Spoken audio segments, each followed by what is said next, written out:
Come on, y'all.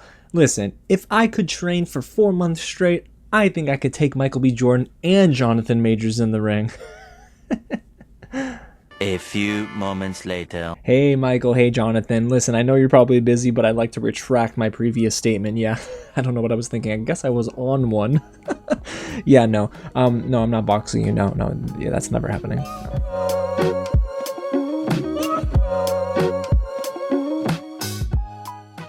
What's going on, everyone? James here with another real review, and I'm so excited to finally get into all of my thoughts, positive and negative, for Creed 3. If you missed it, my social reaction was live on the channel, and you saw that I was raving about this film, but there are a couple of elements in Creed 3 that I can't wait to talk about because it's worth me spending a little bit of time exploring. Now, before we get into my review, if it is your first time here at the channel, welcome to Real James, where I love talking about movies, TV, and all the news in between. So if you do too, hit the big red button below and subscribe to the channel. Last time I checked, we're almost at 15,000 subscribers, and it's all because of you. I'm hype. And guys, get loud down below in the comments and let me know which Creed movie is your favorite, and if you love reviews like this, hit the thumbs up button. So we're about to go full speed ahead with Creed 3. No spoilers, but we are going to dive into what the movie's about just a little bit if you're unfamiliar. Oh, and a huge thank you to MGM for giving me the chance to watch this early in theaters for review, and you can too on March 3rd. Now, the movie itself is directed by Michael B. Jordan, and yes, this is his directorial debut, and boy was it a good one. And it's starring Michael B. Jordan himself, Tessa Thompson, and Jonathan Majors. Now, this is the third film in this franchise, and here's where we're at. After dominating the boxing world, Adonis Creed has been thriving in both his career and family life. This is when a childhood friend and former boxing prodigy Damien resurfaces after serving a long sentence in prison. He's eager to prove that he deserves his shot in the ring, so they face off together, but it is more than just a fight. However, to settle the score, Adonis must put his future on the line to battle Damien, a fighter who has nothing to lose. Alright, listen, I'm reading that. I want to watch this movie again, okay? So I'm excited to finally now get into the positives because we're going to start off on an optimistic note. Everyone, I have something to say. This is a good entry in the Creed franchise that proves this trilogy is one of the best trilogies of all time. Creed 3 includes elements that made 1 and 2 great, and I love that Creed 3 was the vehicle for Michael B. Jordan's directorial debut. It's nearly perfect, and yes, we'll talk about that shortly, but who better to understand the character of Adonis than Michael B. Jordan himself? I could see Michael B. Jordan's voice all over this film, and a lot of his influence personally is put into this movie as well. So there's a lot of infusion of that, so I can't wait to get into what that infusion really is, and yes, it has something to do with anime. So let's begin with breaking down what makes Creed 3, the movie itself, really darn good. And it starts with this, guys. The acting. Oh my gosh. Michael B. Jordan and Jonathan Majors alone are great, but together they're electric. I mean, both of these actors were just made to be in this movie. There were times where I could cut the tension with a knife. They both fed off of one another's energies, and I will be honest with you, Jonathan Majors, I love seeing him as the good guy, but there's something about the way he plays antagonist, and he does it very well. It's silly, controlled, it's kind of snakish, right? Like some of the way he's able to like blend in whatever I guess is on paper and then improving in certain scenes, you can just tell this guy's got it all. He's one of the most well-rounded and versatile actors in Hollywood, and Jonathan Majors is destined for stardom. And Michael B. Jordan, though, the way he's able to display his range in this movie can't be taken for granted either. I mean, there are some moments where he's mentally breaking down alongside Tessa Thompson, and even on his own, you could see the anguish and the pain in his face, and while he's had a really good career up to this point, he still feels hungry to box, and I got all of that sometimes just with his eyes alone. Michael B. Jordan is really, really solid in this film. And as an actor, I don't want to hear any slander. The man is good at his craft. Now let's talk about Tessa Thompson a bit, because while she's not in this movie nearly as much as the first two, and yes, that's a shame, she does seize every opportunity and proves that her and Michael B. Jordan can still deliver some of the best on-screen chemistry I've ever witnessed. I mean, y'all, I am rooting for them so hard. Like, I am an Adonis and Bianca fan, okay? The way that they challenge each other, the way that they're vulnerable together. I mean, even just as actors alone, I can imagine they were digging deep into some of their past and trauma and bringing it to the screen. But man, there are so many excellent elements between these two. Again, their vulnerability in these roles is really special, and it paves the way for some really heavy emotional topics to be discussed, like mental health. Y'all know what scene I'm talking about when you see the movie. There's a very important conversation they have together downstairs by the bar. So it's a great scene, and both of them just are the perfect fits for these roles. Now, there's another actor here that is incredible in Creed 3, and it is Mila Davis Kent. She's a newcomer, at least to me. I've never seen her, but she's an awesome child actor. Not only does she actually, I would say, make scenes better and sometimes carry scenes, I mean, she is just so strong-willed and it bleeds through the screen. She plays the role of Amara, and honestly, she does so near perfectly. The moments that she shares between Michael B. Jordan, they were important to me.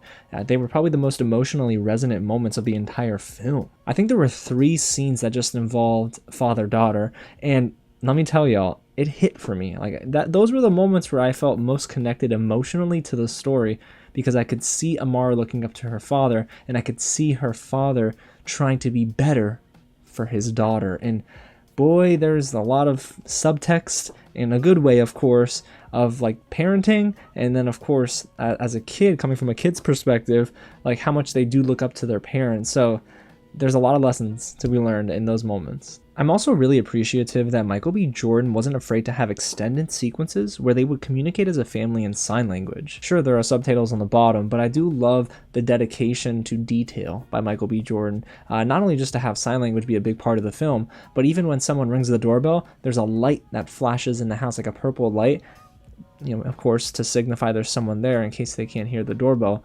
And I think that's really dope. Now, one last note in the acting section here. Creed 3 also welcomes back Thaddeus J. Mixon as young Adonis and introduces Spence Moore II as young Damien. Now, the flashback scene in the beginning of the movie that served as the film's cold opening was really effective. Honestly, all of the flashback moments were effective.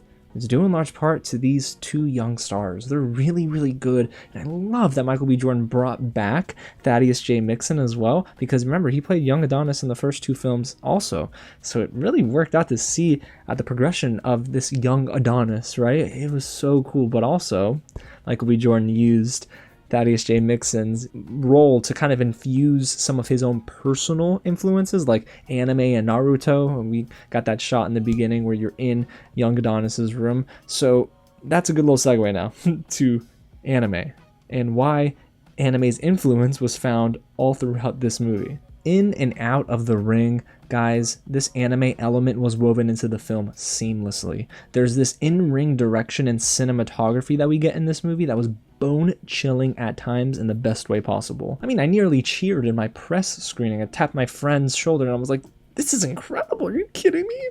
Like, even in the very first fight with Adonis, you see that anime influence in using slow-mo and extreme close-ups, and gosh, it's exciting. But speaking to the extreme close-up and slow-mo shots, I love that they hone in on a body part that the boxer is focusing on. So whenever Adonis is plotting his next punch, for example, we see it from his vantage point. The sound goes silent, gets muffled, and the blow lands in slow motion. It's poetry at times. It really is, and it's so cool to see Michael B. Jordan work with his cinematographer, Kramer Morgenthau, on elements like this that really separate Creed 3 from the first 2 films, and even that third act is incredibly unique. I mean, the story they were able to tell, and there are elements to the third act that I love and didn't love, but for the most part, that fight was the most unique fight in the entire franchise, Rocky movies included. One last note here, I also love the decision to set the tone for boxing matches when the fighters touch gloves.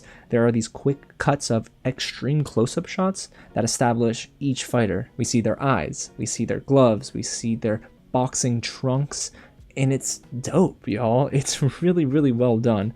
So let's get into now the story beats, because at times they were back and forth, but for the most part, the storyline itself was pretty gripping. And the one storyline that worked the best was between Adonis and Damien. I thought there was a very good build-up to how these two were once friends and are now enemies. And honestly, if you're a big fan of how Creed 2 took a very dramatic turn versus the first film, you'll enjoy the story elements in Creed 3. It's very much centered around family, it's centered around friends, rehabilitation, and reconciliation. Those foundational elements make up the DNA of this movie and its story, and it is felt from start to finish. The story has plenty of layers, and I appreciated Michael B. Jordan working with Keenan Coogler and Zach Balin on fleshing out everything on screen. But now I want to talk a little bit about the legendary Phylicia Rashad. I love how they fit her into the story. Oh wait, no, that's all I can say about that. Moving on. The pacing. Okay, that felt wonderful and quick. This movie's nearly 2 hours. It comes in at 1 hour and 54 minutes, including the credits.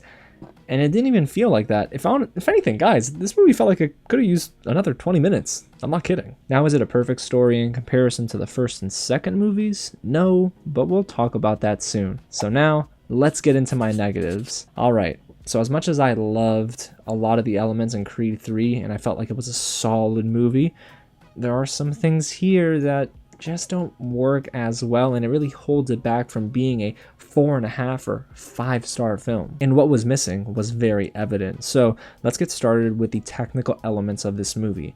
The score in Creed 1 and 2, it's incredible, guys. Ludwig Göransson crafts what I believe to be the most immersive score that I've ever listened to in a sports franchise. It is so darn dynamic, right? I listen to those original scores so often. I mean, I love the music and I do love the soundtrack, but guys, in Creed 3, the score should have been a main character again, and it wasn't. And it was pretty disappointing because usually the score in both of these movies is what draws me closer to the emotional highs and lows of Adonis's journey. Instead, Joseph Shirley fills the shoes in the conductor's chair that was once, of course, occupied by Ludwig Göransson, and I'm not like upset with Joseph Shirley's score, it just isn't memorable. He previously worked on The Mandalorian, so I went in with an open mind thinking, okay, this guy's gonna deliver, the blueprint is there, he's gonna make it his own, but at least there will be moments where the score does what it did in Creed 1 and 2, which was make me fall more in love with certain scenes.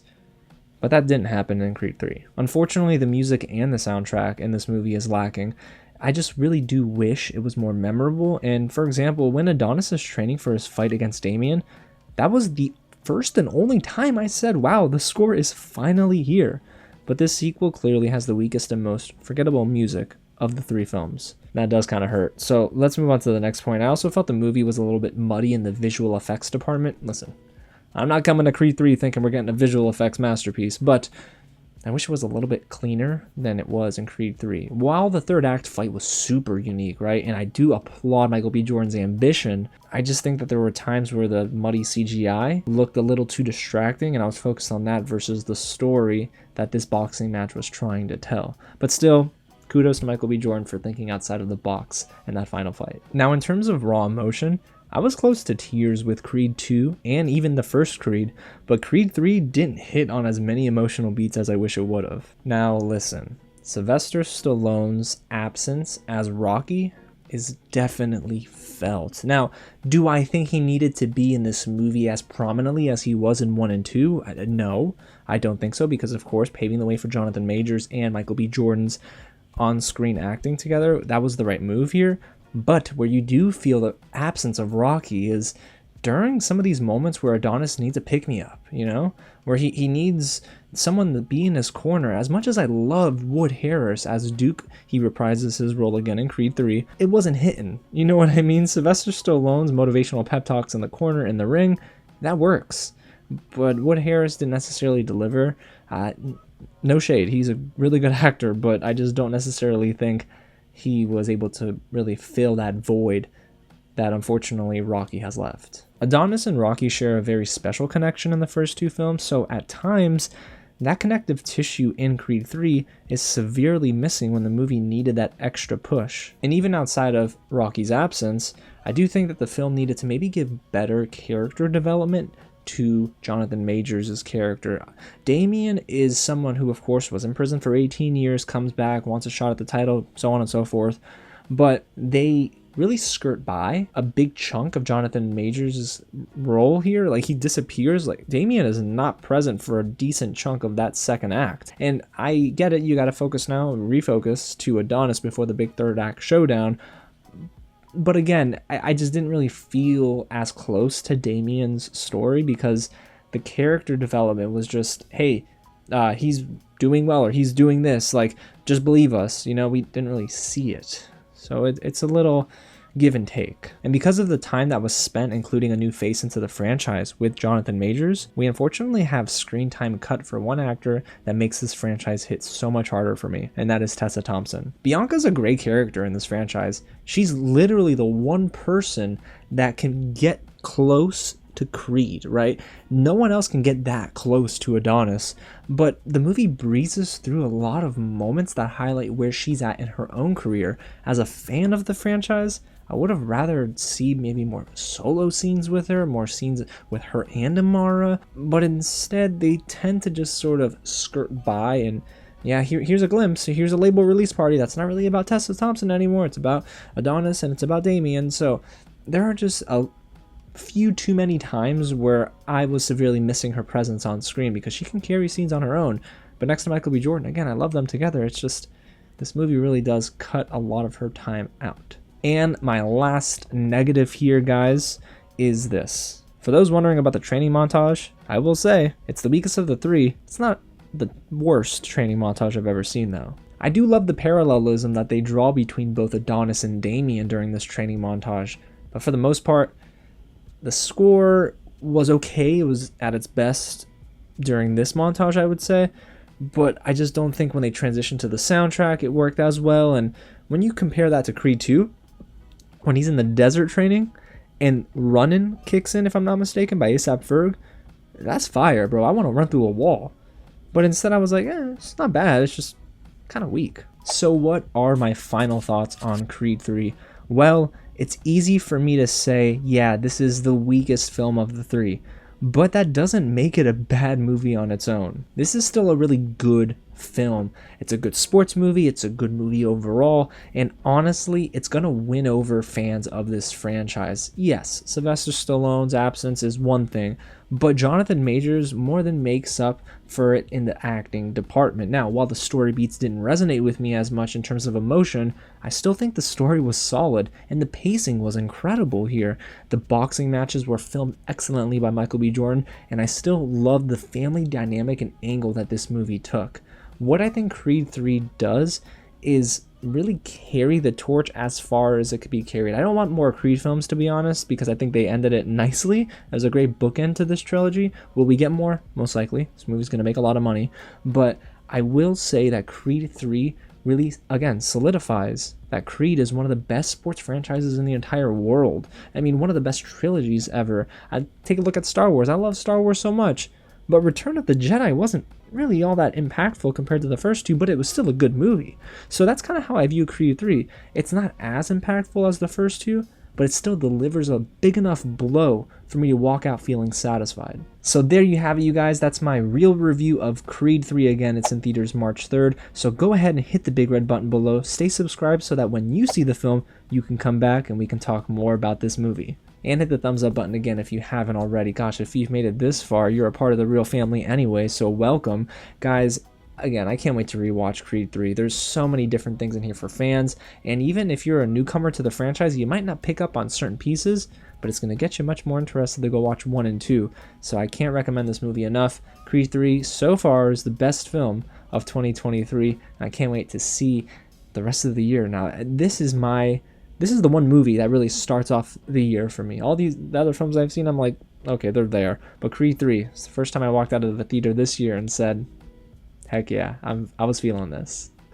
Alrighty, y'all. Again, thanks so much for watching, and I'll catch you at the next screening. Oh no.